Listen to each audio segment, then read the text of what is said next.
aquí con todos ustedes en este su telediario. Les decía hace unos minutos, el profesor Juan González estará compartiendo con nosotros en el día de hoy. No solamente maestro catedrático, sino también un experto en lo que es la política internacional, a todo nivel, porque si tuviéramos que ver temas como el Medio Oriente, Estados Unidos, pero lo que pasa en la región, esos temas estaremos analizándolo en el día de hoy. Bienvenido, la situación de Venezuela, la situación de Estados Unidos.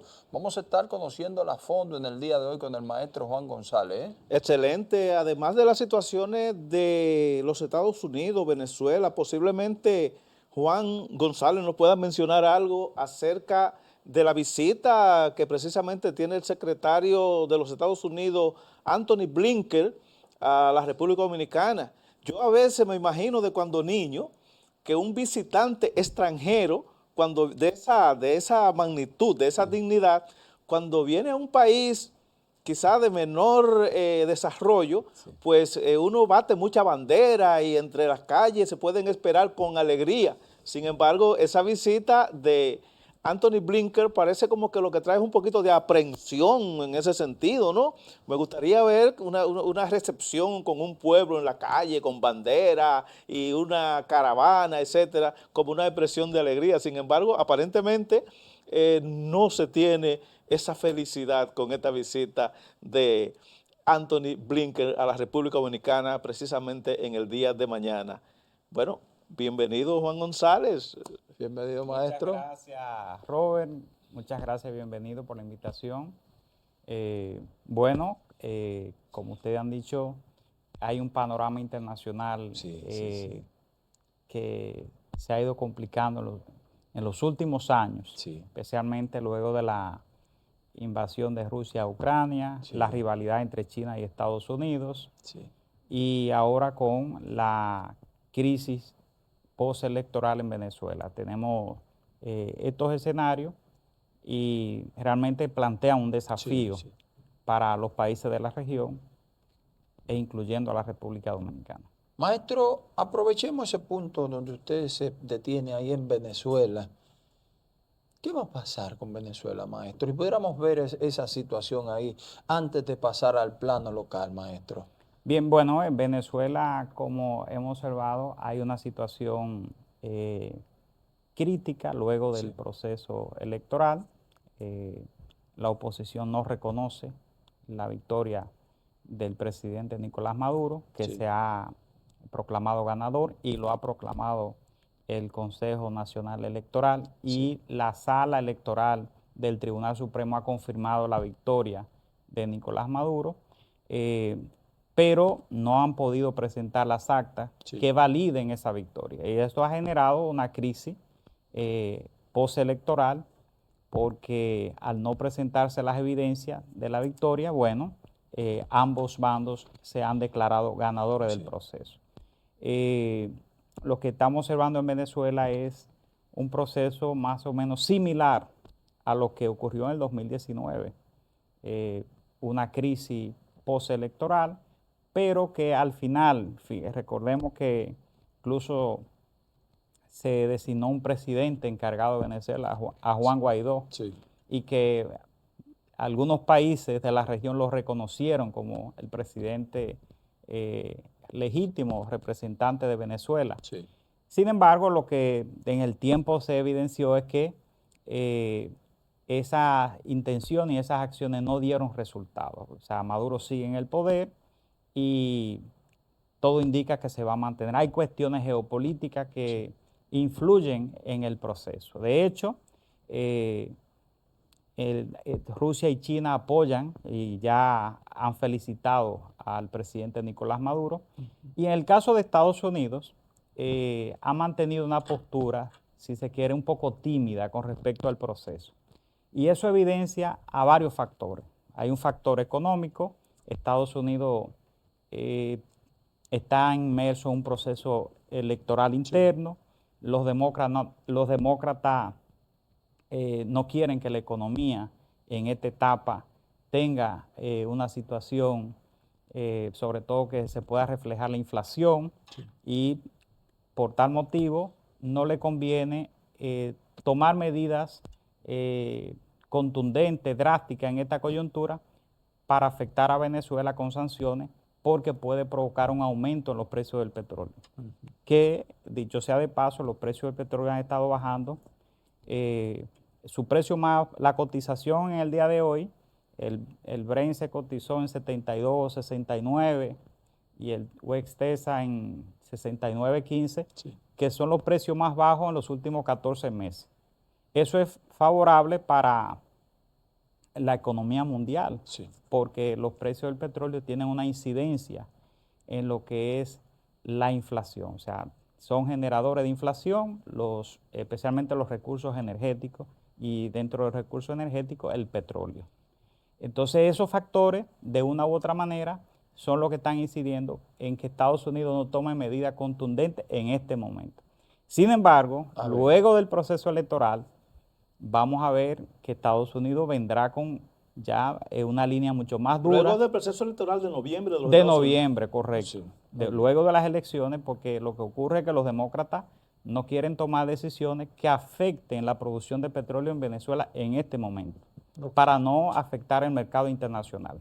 Juan González, ¿no te causa un poquito, vamos por decirlo así, de temor que los análisis de lo que está sucediendo en Venezuela se derive en una situación geopolítica sin muchas veces tener en cuenta como fundamentalmente el origen de la crisis en Venezuela, valga la redundancia, atraída de tantos años atrás, la voluntad popular del pueblo venezolano, y que se extiende a la situación de cualquier pueblo de la misma categoría o de inferior desarrollo, porque Venezuela es un país con tanta riqueza y tanto desarrollo, y verse imbuido, involucrado en una crisis de esta naturaleza, donde parece ser que la voluntad popular, de la forma que se expresó, y la misma voluntad expresada ya, manipulada, independientemente me decías o nos decía, que la crisis no llega a reconocerse, que la oposición no reconoce, es decir, Maduro no reconoce el triunfo de la oposición, le seguimos llamando oposición cuando las evidencias todavía recogidas precariamente expresan que ya la oposición no es oposición, sino que fue quien el pueblo le dio el mandato porque es la poseedora de las actas de elecciones. ¿No te produce algún temor como ese retroceso que se refleja en esta situación? Bueno, a propósito de la oposición, hay que destacar, bienvenido, Sí. y Robert, que Venezuela tiene una debilidad en cuanto a lo que es el sistema de partido. Hay un sistema de partido, especialmente la oposición, Sí. está muy atomizada y dispersa. Entonces, si observamos el proceso actual, la cara visible de esta lucha está moviendo a Corina Machado Sí. y a Edmundo González, el candidato presidencial. Sí. Pero como un poco distante, Enrique Capriles, Leopoldo López, Julio Borges, entre otros, Sí. que son líderes de la oposición también.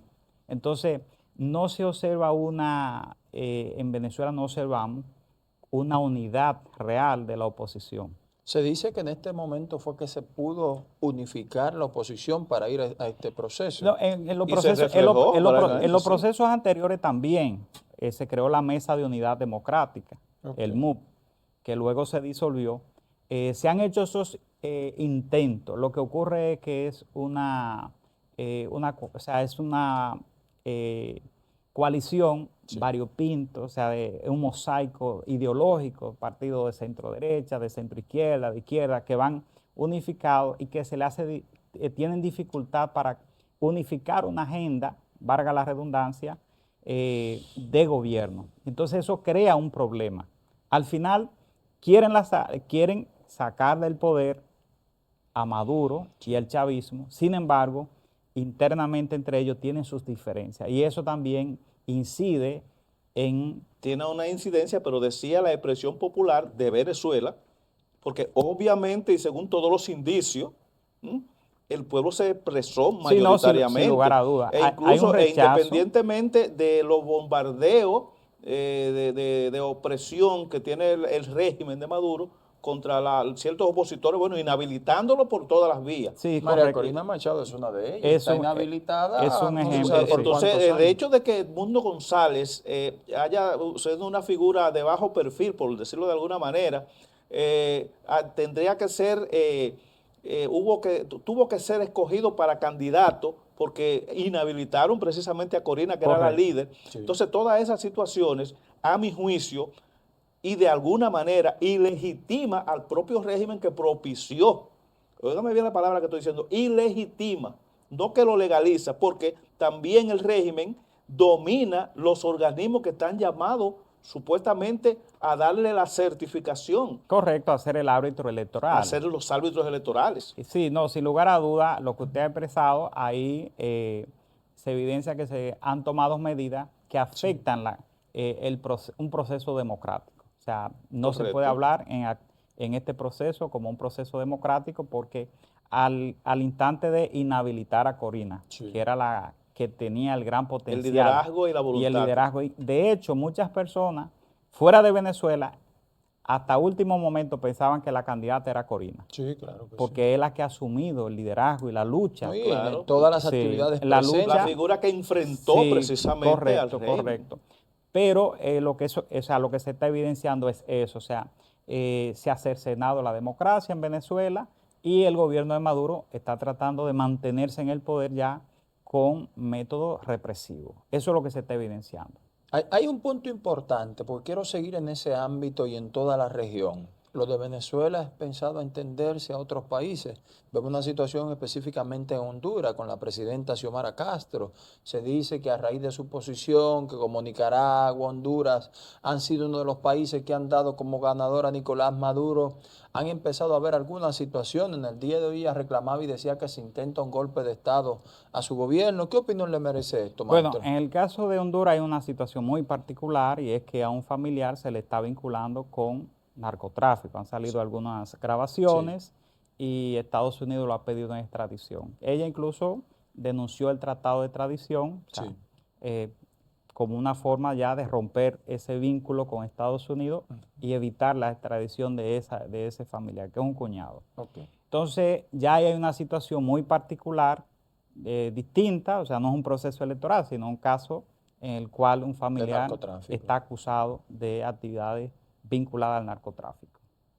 Pero bueno, quizás pasando, aunque Venezuela, ese es el tema central, no solamente de la región, sino mundial, porque tiene incidencia, fíjate como comenzaste a hablar, Juan, con relación a la posición de China, Rusia, Estados Unidos, relativo a Venezuela, como han colocado a Venezuela en el centro Y de las elecciones presidenciales de Estados Unidos. y la selección presidencial de Estados Unidos. Entonces, en ese orden, quizás pasando un poquito la pelota, en Estados Unidos, dando el matiz que se está dando de la geopolítica, valga como el trasvase, porque se oye la lucha entre una candidata Y un y candidato. un candidato, como si fuera un asunto personal, pero en el fondo hay dos estilos y hay un trasfondo que a veces se quiere medio ocultar y lo quieren presentar como si fueran la figura de Donald Trump y la figura de Kamala, pero son intereses diferentes y formas de ver la vida. Está la posición de los inmigrantes y ese, por decirlo así, esa libertad que está dando el Partido Demócrata y ese orden perdido que hay en los Estados Unidos, sobre todo en el estado de New York, con relación al orden, y Donald Trump quiere el orden, la familia, que la gente ha dejado eso un poco detrás, pero Donald Trump está luchando por la familia tradicional, mientras el demócrata está luchando por una especie de libertad abierta para reclamar derechos de minoría, etcétera. Es decir, que no es solamente las dos figuras, sino que hay sistemas que se está como acomodando. ¿Qué nos tiene que decir Juan González en ese punto? Bien, bueno, como usted lo ha expresado, hay dos candidatos de dos partidos con visiones distintas. En el caso del Partido Republicano, que es el partido que lleva a Trump como candidato, es un partido conservador que promueve los valores tradicionales, la familia. Es un partido que está vinculado a sectores como la industria petrolera, por ejemplo, En cambio, el Partido Demócrata es un partido que, como usted lo ha expresado, defiende los derechos de las minorías, los inmigrantes, el matrimonio entre personas de un mismo sexo, sí. etc. Pero además, en el ámbito ambiental, promueve la transición energética. Entonces, chocan esas visiones entre el Partido Republicano y el Partido Demócrata. Ahora, hay un elemento importante y es que en el mundo, en los últimos años, el conservadurismo ha ido avanzando. Lo hemos visto en Europa, en los procesos electorales, y el hecho de que Trump sea nuevamente candidato por el Partido Republicano, luego de perder las elecciones del 2020, Sí. evidencia de que el conservadurismo tiene ciertos niveles de incidencia en el mundo. Sí. Ahora bien, en el caso de Kamala, lo que se está evidenciando es que se ha distanciado un poco de esa visión liberal, vamos a decir, De Biden y radical. de los... Exacto, Sí. radical. Una visión... Es extremo. Sí, es extremo. Que quien mayormente promueve esa visión dentro del Partido Demócrata es el expresidente Barack Obama. Obama, sí. Y en menor medida los Clinton. Sí. Entonces, lo que hemos observado es que ella se está distanciando hasta cierto punto de esa visión. Claro, no es que deja de ser Obviamente, porque son sus colaterales. liberal, Claro. pero algunos aspectos, por ejemplo, en el caso de la exploración petrolera y del fracking, ya ella ha fijado posición de que apoya que Estados Unidos mantenga la exploración petrolera a partir del fracking, que los ecologistas consideran que es muy contaminante, pero lo que ha permitido que Estados Unidos se convierta en el principal productor mundial de petróleo y de gas en el mundo. Claro que sí. Entonces, los republicanos apoyan y han fomentado la industria del fracking. Sí. Sin embargo, Biden, por ejemplo, comenzó a reducir el nivel de producción por ese mecanismo. No, y sobre todo los permisos para exploración en el caso del gas,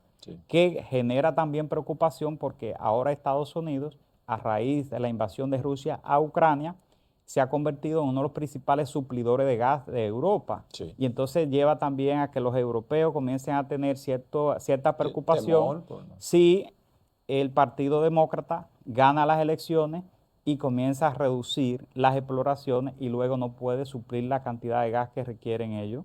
Sí. Entonces, ahí también afecta a los aliados. Y en este punto, en el aspecto de las guerras y los dos partidos, porque aparentemente eso no está como en discusión. Ni se trata como tal, el tema se ha dejado como de lado. Como medio lo tratan en un ladito ahí, pero ¿cuál será la incidencia entre uno y otro que tiene la posición con relación, vamos a decir, en la guerra de Ucrania y la Israel con Palestina, en fin? Porque son dos frentes que, aunque no se traen a flote, pero tienen una incidencia soterrada y sobre todo en la opinión norteamericana. ¿Cómo estará incidiendo eso en estas elecciones de noviembre ya? Sí, bueno, en el caso del Partido Demócrata, como hemos visto, apoya a Ucrania, o sea, le ha dado un respaldo significativo y esto es lo que ha mantenido en gran medida a Ucrania luchando frente a Rusia y ha evitado que Rusia logre los objetivos en un tiempo... Ha evitado que Rusia avasalle a Ucrania. Correctamente, en un tiempo que Rusia pensó que lo iba a lograr en un tiempo muy corto. En un tiempo récord. Pero no ha ocurrido y en otras ocasiones hemos dicho que si Estados Unidos y las demás potencias occidentales mantienen ese apoyo a Ucrania, Ucrania pudiera convertirse en un Vietnam a Rusia. Sí. Porque hay un proceso de desgaste en el tiempo. O sea, las guerras cuando se extienden tienden a debilitar y Rusia ha comenzado a mostrar debilidades en el conflicto.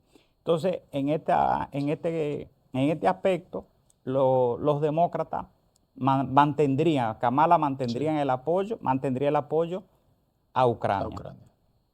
Si gana Trump, lo ha dicho, va a buscar la forma de que se llegue a un acuerdo, pero será un acuerdo que va a beneficiar al presidente ruso Vladimir Putin. ¿Y el voto? O sea, ¿el voto por En, dónde andaría? en el caso en ese aspecto, el voto está un poco dividido y no hay una, o sea, no hay una No hay una apreciación. definición. Claro está que en un país como Estados Unidos, que es la principal potencia en el mundo, la política que tienen que ver, o sea, la política exterior y los intereses estratégicos, el candidato que mejor los represente siempre va a ser el que el votante va a preferir. Sí. Profesor, algo muy importante en estos minutos finales que quiero ir al inicio de su llegada ¿Cómo a este finales? set. ¿Ya se nos está acabando el Ya tiempo? nos vamos casi, pero no vamos a dejar de pero- aprovechar la visita del maestro, la visita de Blinken. Mañana justamente a las 10:55 estará siendo recibido en el Palacio Nacional, perdón, 9:55 de la mañana en el Palacio Nacional por el presidente Luis Abinader. Muchos han especulado, han dicho de que sí, no, que no. Su visión y su experiencia a nivel de política internacional, ¿qué le merece esta Y visita? aprovechando la pregunta, como yo comenzaba en el principio, que a mi juicio lo que debe ser una visita de alegría se convierte como un poquito una visita como de aprensiones. Vamos a ver qué dice el maestro, vamos a ver. Bien, bueno, como ustedes han dicho, el presidente Blinken que ya llegó. Secretario de Estado. Sí, el secretario de Estado, Anthony Blinken, que llegó a Haití Sí. y que luego mañana estará en República Dominicana. Como ustedes han dicho, es una visita que se da en un contexto, bueno, se da en el contexto de la inestabilidad en Haití. Sin lugar a duda que ese va a ser un tema que se va a abordar. Ahora bien, República Dominicana ha ido construyendo una relación muy estratégica con los Estados Unidos en los últimos años. Sí. Hay que recordar que en el contexto de rivalidad entre China y Estados Unidos ha ido reforzando las relaciones con algunos países. Y entre esos países está la República Dominicana. Fíjense que se ha hablado, por ejemplo, de la industria de los semiconductores, Sí. de la exploración de tierras raras, Sí, todo eso son aspectos que se están abordando a alto nivel entre la República Dominicana y los Estados Unidos. O sea que además de la situación en Haití, también hay temas que están vinculados al comercio, a la inversión, que serán abordados por el secretario de Estado de los Estados Unidos, Anthony Blinken, y el presidente dominicano, Luis Abinader. Algo muy importante en todo esto. Vemos que recientemente un informe de Amnistía Internacional ataca fuertemente a República Dominicana, pero también hoy sale un informe donde dice el tema de los derechos humanos y el maltrato de los niños en materia laboral. ¿Por qué salen todos estos informes ya próximos a esta visita, maestro? No, esos informes son periódicos, o sea, ocurren periódicamente, han coincidido en esta ocasión, pero son informes periódicos que Amnistía Internacional como ONG Otras agencias. y como ONG que se dedica a hacer evaluaciones en los países, que en muchos casos esos informes no están apegados en muchos casos a la realidad, porque la República Dominicana, todos sabemos que ha sido un país que le ha brindado una mano amiga a Haití y que lo ha hecho en distintos procesos y distintos momentos, con el terremoto y ahora el 36%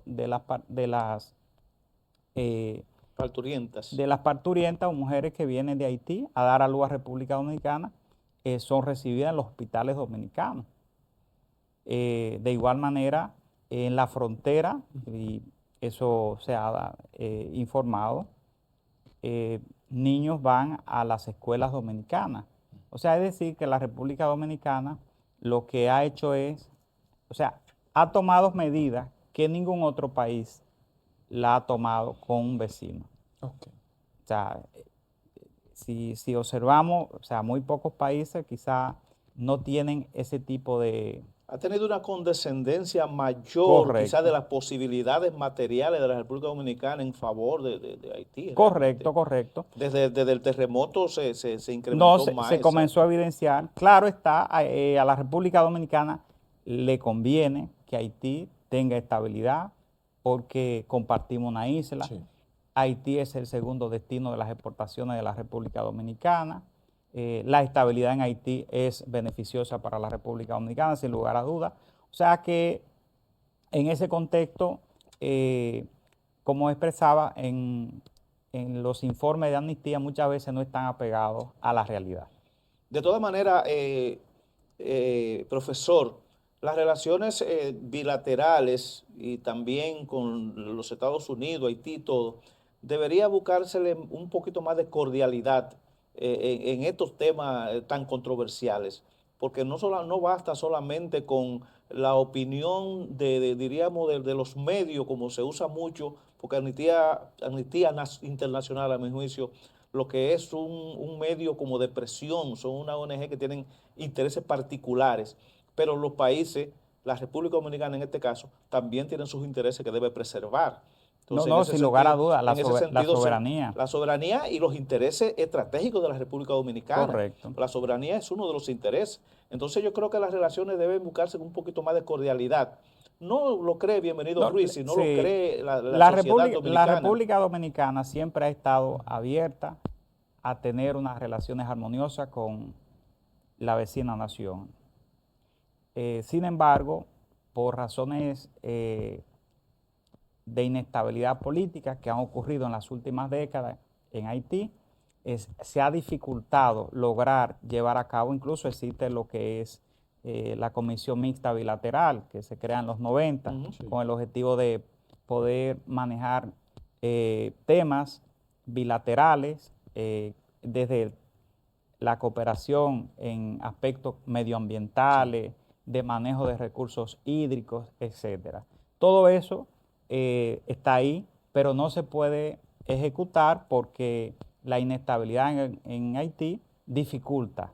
O sea, no hay un interlocutor que el gobierno dominicano pueda llamar para sentarse en una mesa y llevar a cabo esta agenda. Así Muy es. bien. Maestro, se nos agotó el tiempo, quedaron temas por ahí, elecciones en el 2025 en Haití. ¿Usted cree que eso es posible ahí? Bueno. Brevemente, rapidito, Mire, según Anthony Blinken. Mire, realmente lo que se observa, la comunidad internacional realmente no está dando el apoyo necesario. Hoy justamente se ha informado que los soldados de Kenia no están recibiendo su salario. Eso es algo que evidencia la falta de apoyo y de compromiso de la comunidad internacional con Haití.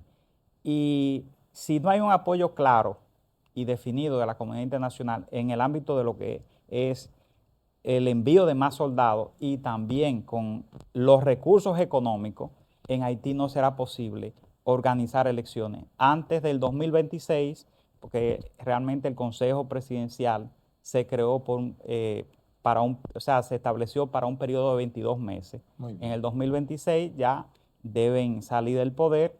De igual manera, el gobierno de Gary Conil también debe ceder en el 2026. Pero lo que se está evidenciando es que no será posible si no hay un apoyo claro y definido de la comunidad internacional. Excelente, no solamente señores, eso, hasta que mañana, debe tomarse el time de la situación real para poder dar con la solución. Así es. Maestro Juan González, muchas gracias. Un honor compartir con ustedes. Es que el Excelente. tiempo es como un tirano. Vuela sin esperar. Bienvenido, Ruiz Robert González, se despide de todos ustedes en esta interesante participación del profesor Juan González, catedrático, experto en política internacional. Todo hasta mañana nuevamente en este N16, pero no se pierda, retransmisión justamente mañana a las 9 de la mañana en esta N16 de esta interesante participación. Hasta mañana. Hasta otro momentito.